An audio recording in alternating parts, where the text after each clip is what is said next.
bem-vindos a mais um vídeo resenha. Eu me chamo Fernando, separei 3 materiais para comentar com vocês. O primeiro deles é Cian, uma publicação que estava em financiamento pelo Catarse, mas também estava na Comic Con Experience, galera. É escrito por Marcelo Bruzesi, desenhos do Rui Silveira, o mesmo artista que fez aquela capa personalizada do Lanterna Verde 40, que tinha a capa branca lá, que eu adquiri na Comic Con Experience, e as cores do Rodrigo Fernandes. Galera, essa publicação aqui, eu achei ela um tema muito original, achei bem interessante, prendeu minha atenção do início ao fim essa HQ. Vai contar a seguinte história. Por conta da poluição, do agrotóxico, uma alimentação dos seres humanos, no futuro isso teve a conta cobrada, né? Você acha que vai fazer essa zorra toda, essa autodegradação e não vai acontecer nada?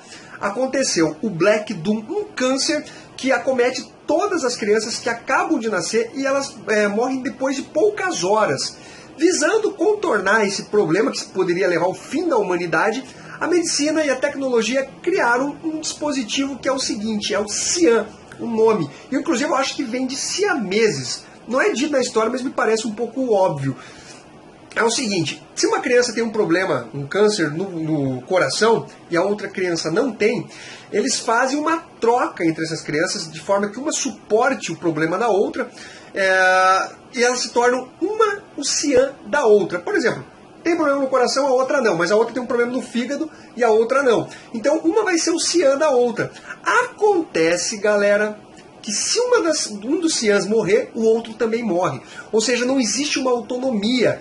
Por isso que os governos proibiram os esportes radicais, fumo, a bebedeira, porte de arma, pena de morte, porque se um morrer, poucos minutos ou horas depois, o outro também vai morrer. E é nesse contexto que nós temos o personagem, esse da capa aqui, o Fabian, esse barbudo, que é um matador de aluguel. Vou mostrar um pouco mais dele aqui. Arte muito boa do Rui Silveira.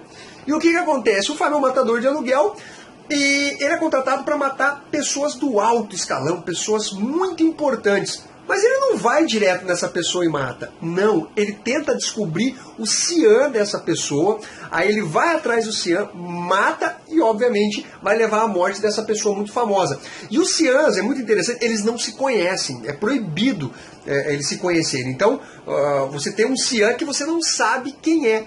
E eu achei a trama muito legal dentro desse contexto, vou mostrar um pouquinho mais da arte. Fazia tempo que eu não vi uma trama tão original e eu acho que merece uma nota 8.5 e a gente tem aqui um continua, ou seja, uma publicação que terá outras edições ainda. Fica a dica desse material, vou deixar na descrição para quem quiser adquirir ele. O próximo material é Homem Animal, o Evangelho do Coiote, publicação no lançamento da editora Panini Comics, material em capa cartonada, ok? Papel, não é o papel jornal, acho que é o LWC. São 252 páginas, R$ 26,90 e compila as 9 primeiras edições da série original do Homem Animal. Grant Morrison no roteiro, sensacional, o cara mandou bem demais, é um clássico absoluto, já adianto para vocês. Ela será concluída em 3 volumes, depois vai ter a continuação do Homem Animal pelas mãos do Peter Milligan. Mas essa fase aqui, sério, é sem comentários. Primeiro essa capa do Brian Bolland, que foi o capista das edições do Homem Animal, olha só. Brian Bolland, para quem não sabe, é o mesmo desenhista de Piada Mortal. Galera, o Grant Morrison ainda não era o que ele é hoje, esse status que ele tem de roteirista. Então ele estava meio que se iniciando o seu trabalho na DC Comics. Era para ser uma minissérie, acabou se tornando um run até um pouco longo. São 3 volumes, como eu mencionei para vocês. E ele coloca todo um status diferente pro personagem, porque o Homem Animal era um personagem meio jogado ali, sabe, no 4º, 5º escalão, e aqui ele começa a ganhar importância. Já na primeira história, a gente tem um questionamento sobre o Homem Animal, aquela coisa meio Aquaman só fala com peixes. O que o Homem Animal faz? Ele imita um macaco, sabe?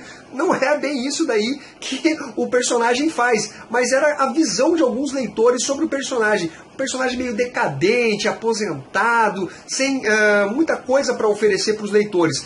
E o Grant Morrison demonstra que não. Tanto é que no começo da história ele está salvando um gato. Grande herói, hein? Salvando um gato.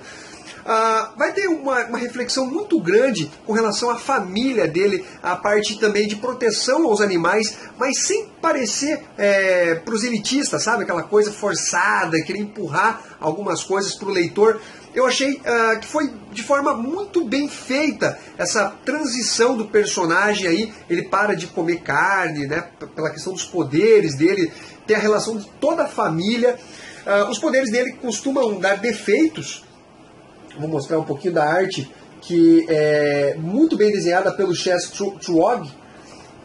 Eu acho que combinou demais com o personagem, olha só.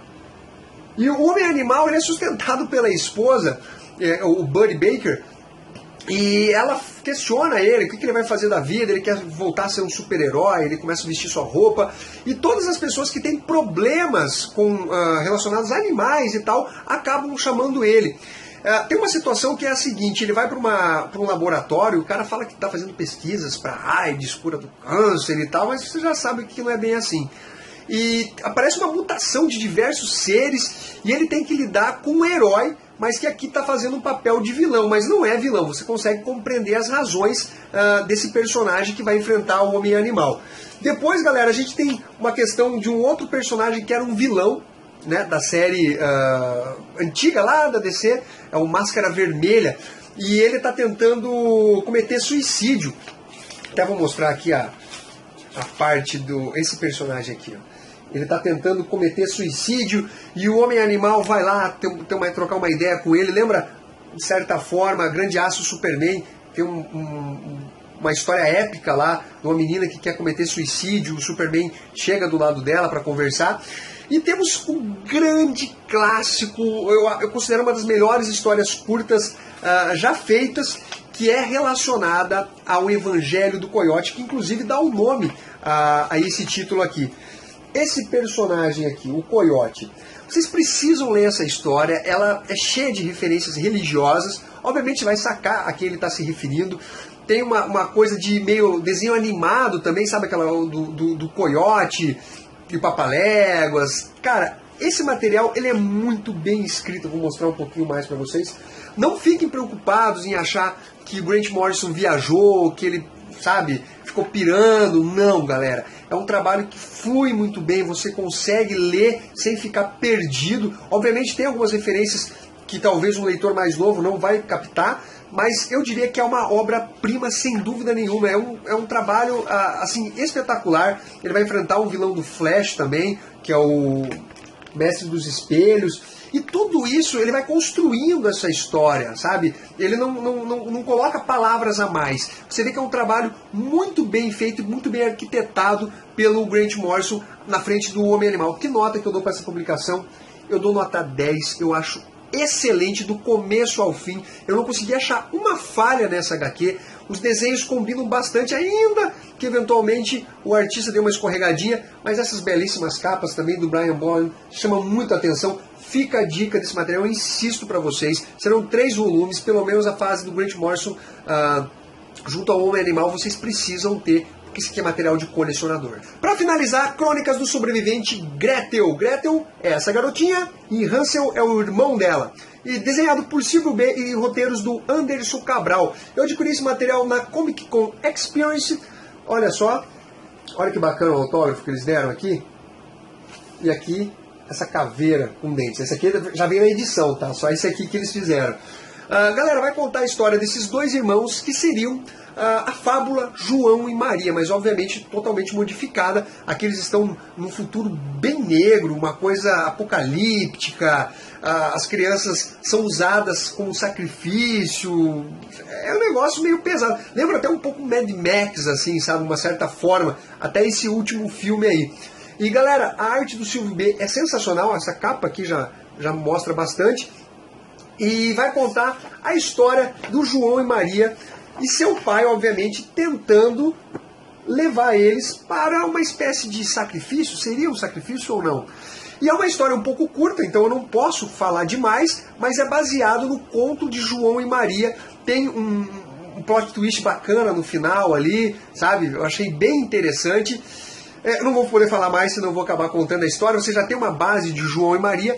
Foi um material que me surpreendeu bastante e eu dou uma nota 8. Fica a dica para vocês desse material. Também vou deixar na descrição, né, o link para você adquirir esse material aqui, até por conta do formato e tamanho. Ele não vai ser uma coisa muito cara, não. Eu acho que vale a pena você ter uma leitura diferente do que você está acostumado. É isso aí, galera. Espero que vocês tenham curtido esse vídeo. Deixe seu comentário, se inscreva aqui no canal, dá o seu like também e compartilhe esse vídeo. Ficamos até o próximo. Um abraço.